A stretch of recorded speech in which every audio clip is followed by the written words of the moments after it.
As I mentioned at the beginning, we're 104 years old. Woo! Right?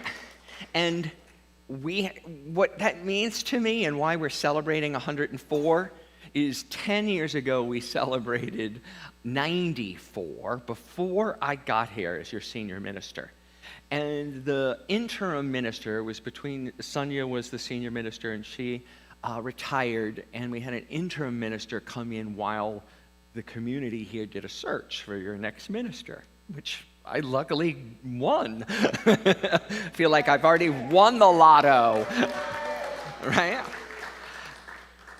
But the interim minister, Denise, as you're going to see here in a minute, reached out to Maya Angelou.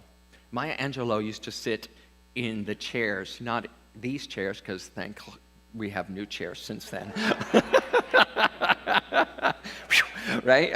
But she sat in this community, let's put it that way. And I'm going to play you a video that explains Maya's connection to Unity San Francisco. I wanted you to know Unity San Francisco is on Bush and Fillmore, which is very close to what you're talking about, where you were then. I believe that this ministry was on 9th Street when you came to visit. Okay. Yes. Yes. Mrs. Scully. Yes.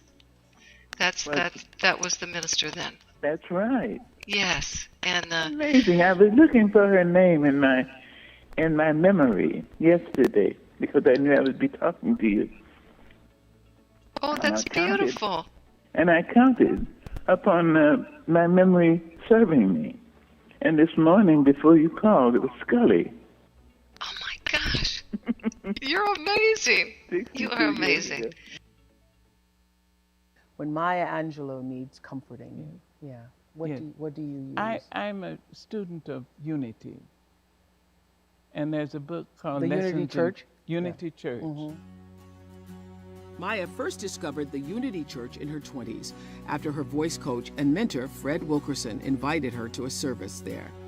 Founded in 1889, Unity is a Christian movement that emphasizes affirmative prayer and education as a path to spirituality. I took a course in Unity about 2 years ago, online. Not to become a member, a minister, but just to understand more deeply. There's a book called Lessons in Truth. Wow. And in the book, there's a line which is, God loves me. And when I came to read it to my then mentor, Frederick Wilkerson, the late Frederick Wilkerson, I read, God loves me. And he said, read it again. I said, God loves me. He said, read it again. Read it again. And finally, I said, God loves me.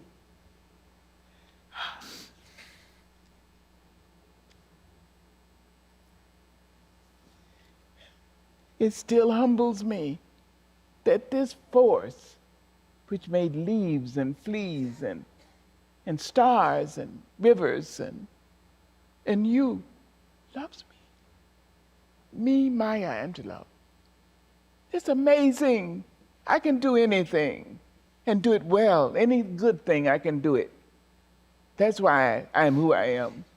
Yes, because God loves me and I'm amazed at it and grateful for it.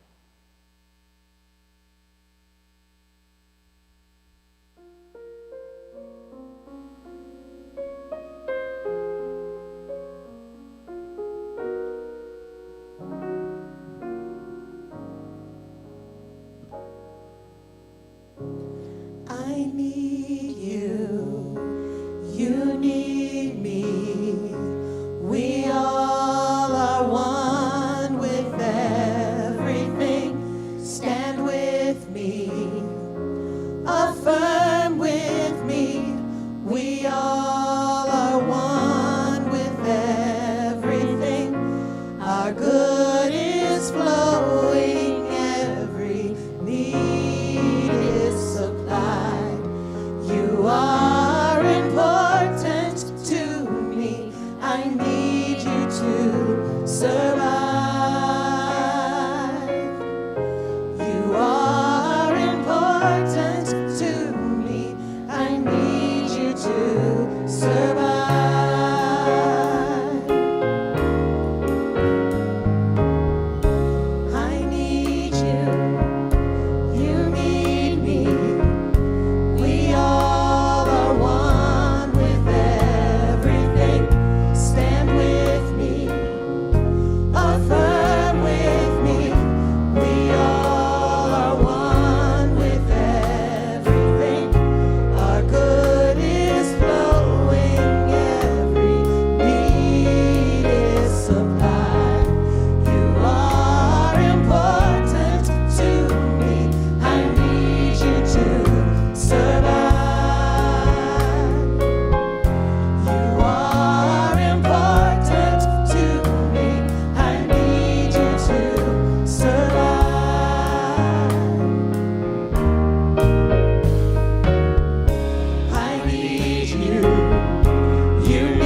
and our music team. Thank you.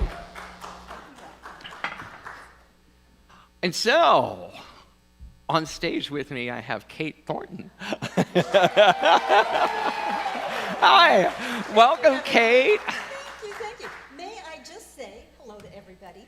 Also, that while this is the 104th anniversary of Unity San Francisco, it is my 28th anniversary with Unity San Francisco. Yay! So you get a standing ovation before you start. And a very funny thing that I only realized last week, I have been here longer than Julia and Ryan have been alive. So anyway, that's that. And that's great. And you're still here. You're still serving. You're still kicking. Yeah.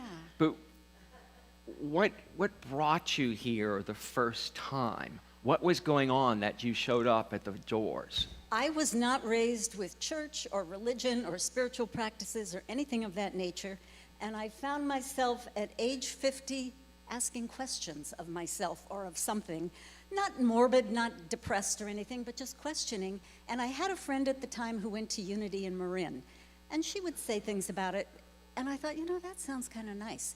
But the Unity churches in San Francisco were not convenient for me, so I thought, well, there's plenty of churches in the city. I can go here and there, and maybe something will resonate.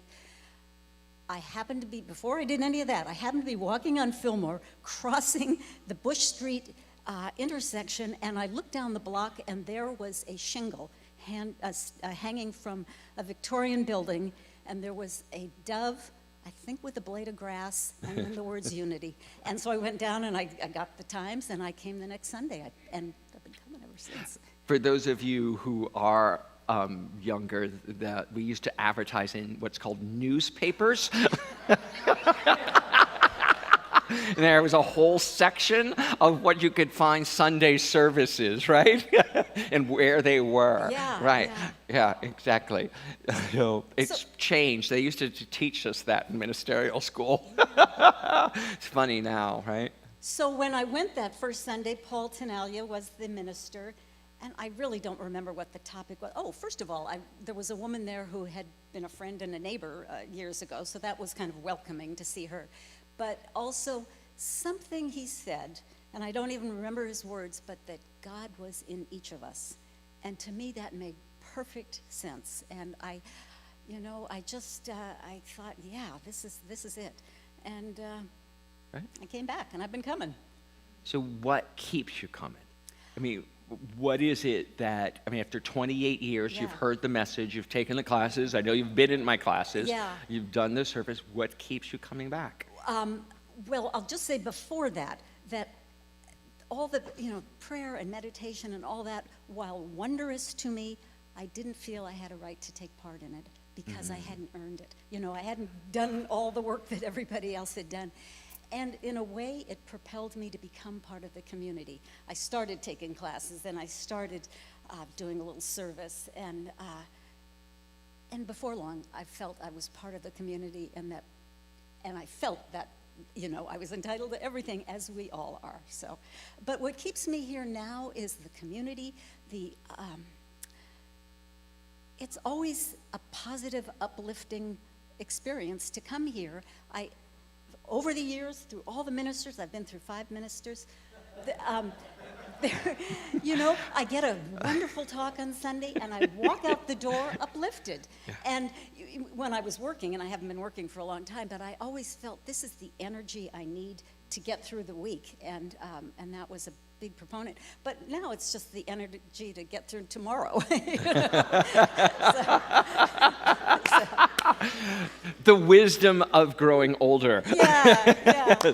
We just need the energy to get through tomorrow. Yeah, That's all we need, right? Yeah. And the wisdom. So I brought out this Buddha with us. Buddha. This sits in my office. And this Buddha was picked up by the community on one of the trips, one of the travel trips we used to take, too. So this, during the Reverend Maureen years, we did a lot of trips around the globe. Thailand, Egypt, Peru, correct? Yes, and India. And India. Yeah. And a lot of the different icons we have around the building, some in my office, some out downstairs, have come from those trips. I did not go on the Thailand trip. I went on the other 3, and they were fabulous. I think this one came from the Thailand trip, actually. But anyway, they were wonderful trips. And, you know, I think I told you, would I ever go touch the pyramids? Would I ever go, you know, barefoot walking on the floor of the Taj Mahal, feeling that marble under your feet? And sitting at Machu Picchu not long after dawn, meditating. I mean, those were just fabulous experiences, I have to say. So, right? I think we have to revive those. Kate Thornton, everybody. Thank you. Thank you, Kate. Yes, thank you, Reverend Ken. You made that very comfortable. And so, yay, Kate Thornton.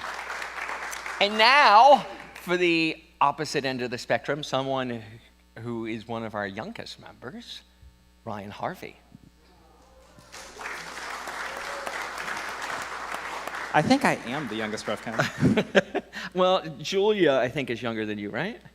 No? I'll have to guess. I don't know. Yeah. I'll have to ask. We'll have this debate later. But welcome. Thank thank you, you. Ryan. I know the answer to this one. So the reason you came is because of your parents and because we hired you, right? Well, yeah. So what's really more important is why you've stayed and you've become a real member. You signed up for membership. You're a giving member here. You are more than an employee could ever be. I want to say that out to everyone. He is so much more than an employee could ever be. And he is one of, take this, just absorb it. You're one of the kindest, sweetest, most intelligent men I know.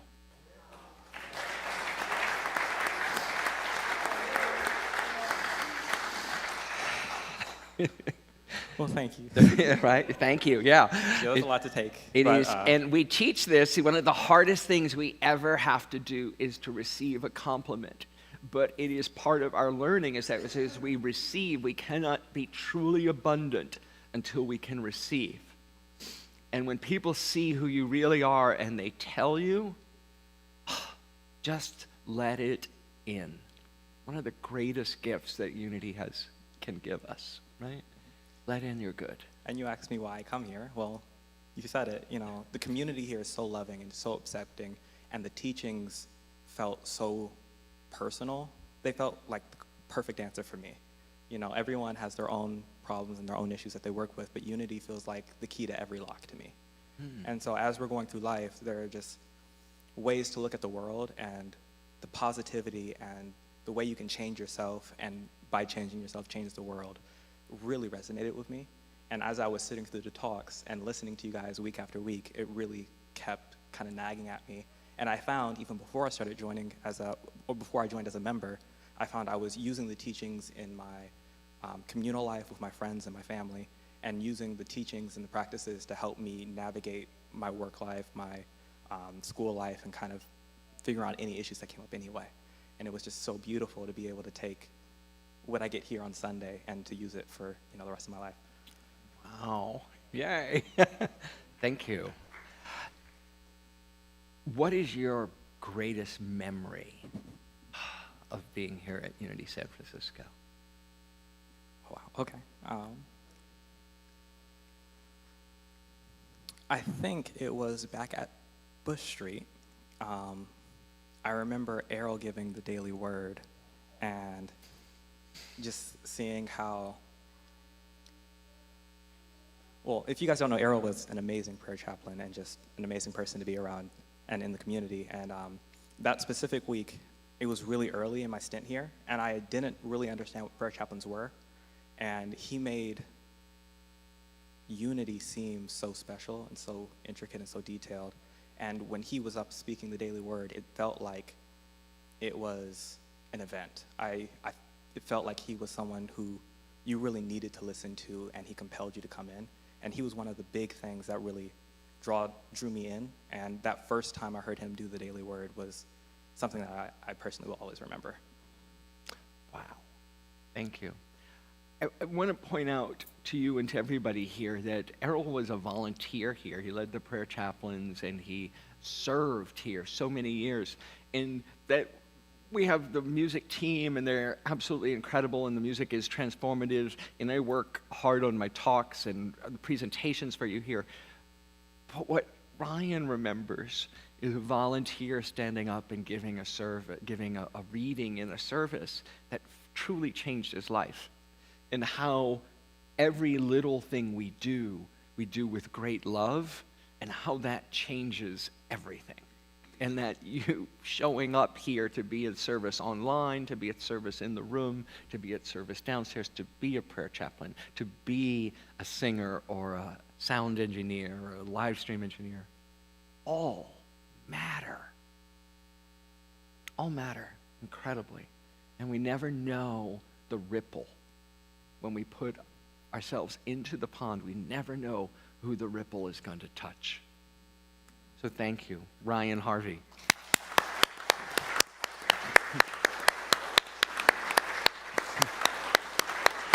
Thank you. Rosie Dominia. Rosie Dominia. Have a seat. So Ryan's been here for about 7 years now. I didn't ask him that part, but I'm going to guess. You've been here 1.5? Is she on? Got it. Hello. There we go. Got it. Thank you. He muted it. So I officially came here in November of 2022. So I still feel very new in many ways. Less than a year. Yeah, less than a year. Wow. And what brought you here? What made you find us? So I have a spiritual teacher in Stockton, and during her class there was another person in the community, because it's far to drive to Stockton. It's about a 2-hour drive, maybe more with traffic. And she mentioned Unity, and I've never heard of Unity before. And she said, check out Unity SF. So being the introvert that I am, I checked it out online first. There were 2 virtual services. It was those 2 weeks before Thanksgiving. So I checked it out, and I was like, okay, this seems pretty cool. Now, Rosie, be brave to check it out in person. Let's see what this does for you when you're in the space with everyone else. Yeah, and so you did. You walked in the door one day. I did. And what was that like? It was interesting. So for those who don't know, I grew up as Catholic, and there were certain traditions that I was taught. Yeah, a lot of different experiences. I will say this, I have nothing against Catholicism. I think now in my journey, I just know that it served its purpose for that time, but I couldn't fully be who I am. And so walking through the doors and observing everyone for the first day, just sitting in the back right there, actually where you cheered, right there. I was listening to the choir, watching everyone interact, and I thought it was a beautiful thing. Everyone seemed very genuine and authentic with each other, and that is something, well, at the time I was searching for, is a community that would accept me for who I am, being a woman, a person of color, and someone who identifies as queer. Yeah. And in that short period of time you've been here, you've performed on this platform, yes. Right? You can perform in this chair if you want. Rosie's, right? Her advocation and her passion is dancing. Yes. Yes, absolutely. And she expresses spiritually through her dancing, too. And we've been the beneficiary of that on a couple occasions. And you also traveled all the way to Kansas City, Missouri with us to be part of the larger Unity community at our world headquarters, right? Yes. So that is diving in the deep end, is what I call it, right? In your first year. It's true. Yeah. It's interesting. When I thought about this question and what this means for me, and coming here to Unity, there's a deeper meaning for me. And for a long time, I struggled with accepting who I am. And so stepping through these doors and being a part of the service, it was telling myself that I am worthy and deserving of love and happiness. And that is something till this day, as I sit in this chair and I speak to all of you, it's something I struggle with, is accepting myself fully for who I am. But every Sunday when I'm around all of you and I'm around your energy, it reminds me of this is why I'm here. It's about being around the right community to do that with. And I have genuinely been myself, with all of you. I haven't If I come in and I'm kind of grumpy or sleepy, I just come in, but I feel like I'm accepted with open arms, with a smile, or if I'm actually feeling some pain that day. And that's something I truly am genuinely thankful for, is being accepted for where I am in any moment, every time I encounter each and every one of you, every Sunday or outside or during the week. I want to show you something. Online too, at home as well.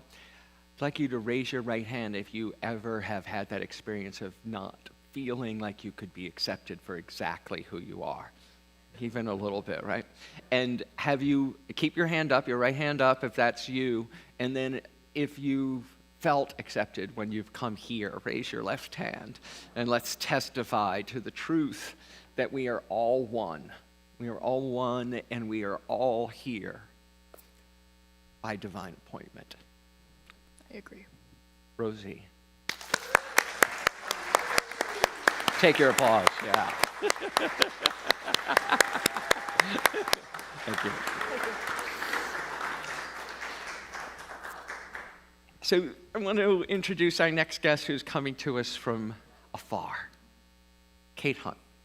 And now I'm with one of my favorite Detroit members of our community, Kate Hunt.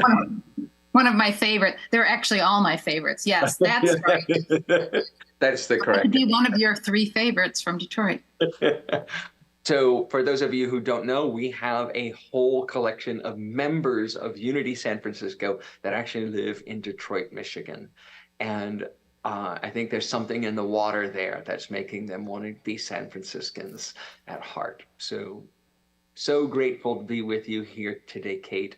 And yeah, and just to be able to expand this conversation.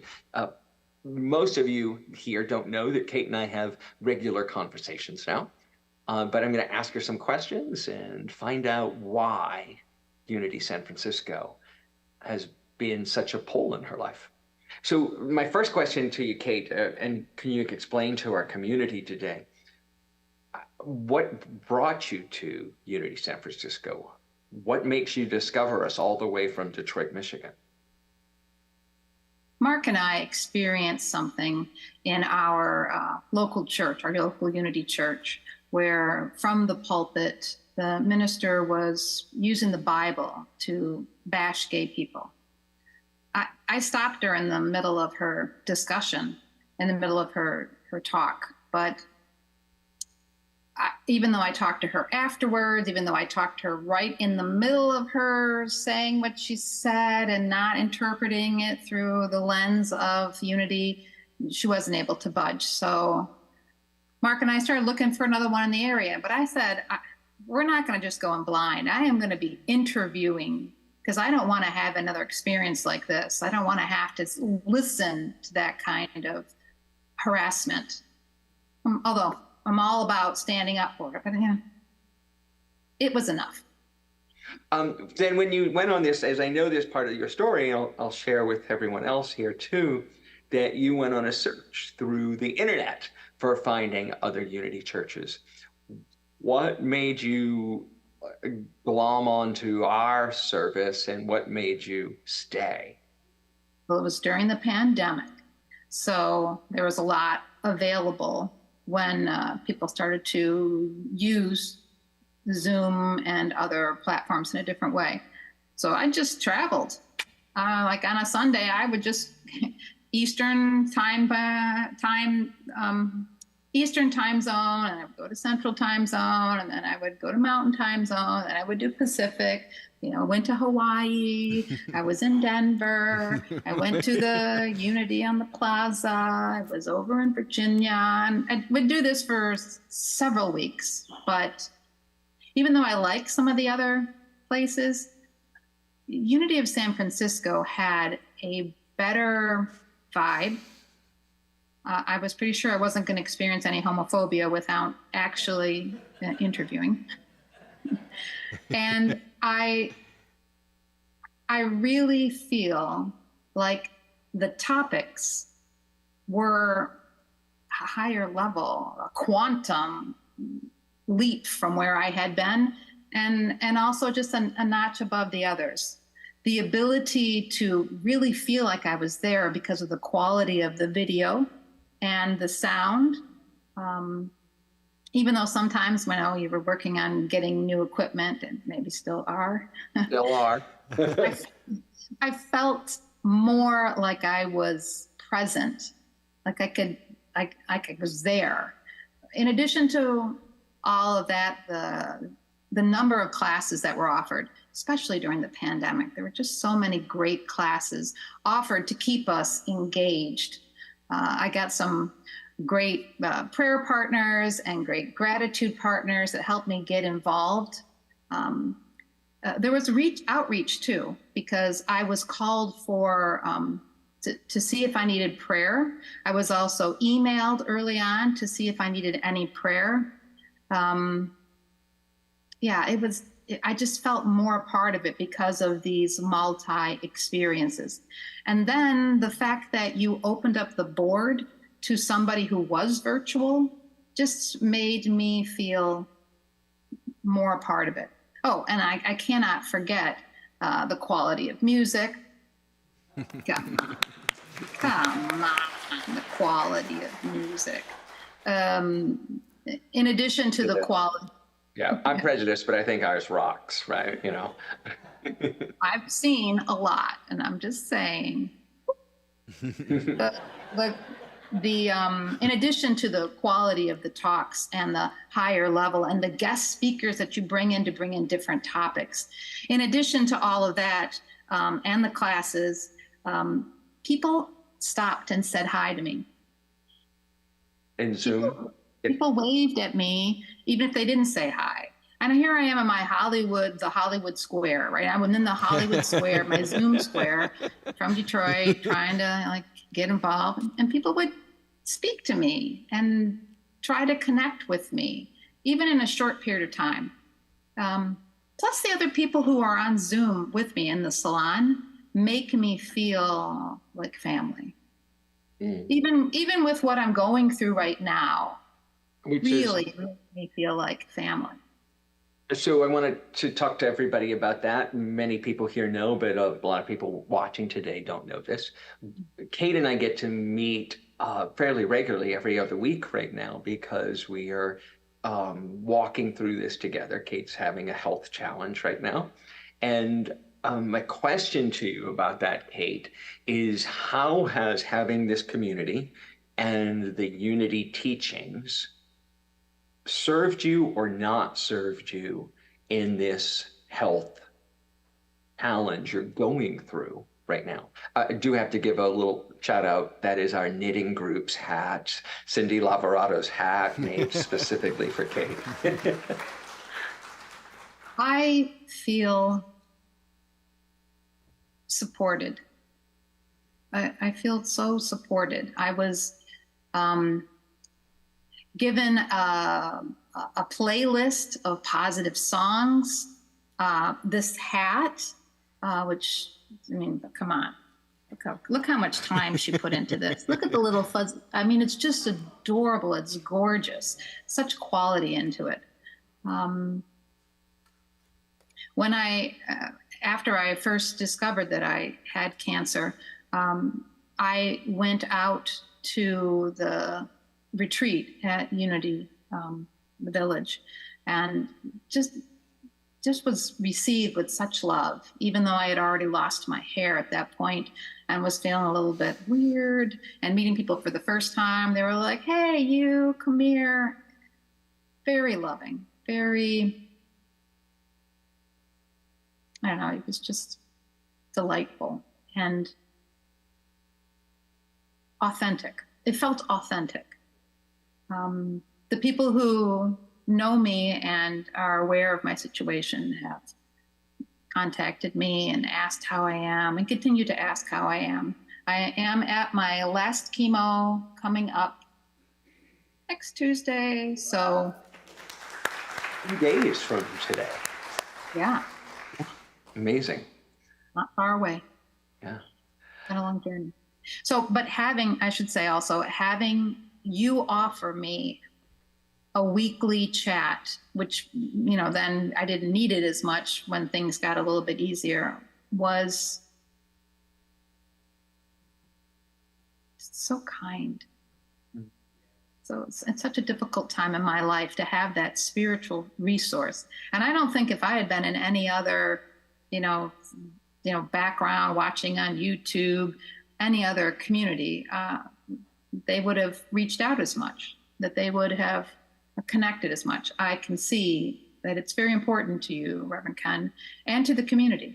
So even though I'm too far away to show up in person, I feel supported and connected and part of the group. Part of the group, part of the family, part of all of us. There's the great Rumi quote, that says, we're all just walking each other home. And I'll share this with you again, and I'll share it with everyone here, that it is my pleasure to meet with you, because that is so fulfilling to me, to be able to be that connected to you in that space of vulnerability and authenticity, that it feels empowering to me as well. I hope it does for you, but it feels like I'm making a difference in the moment, just being with you, and time and space, we know, are just constructs of the human mind, that you're right here with us. Thank you, Kate, for being our member. Thank you for being our friend. Thank you for being our supporter. We love you.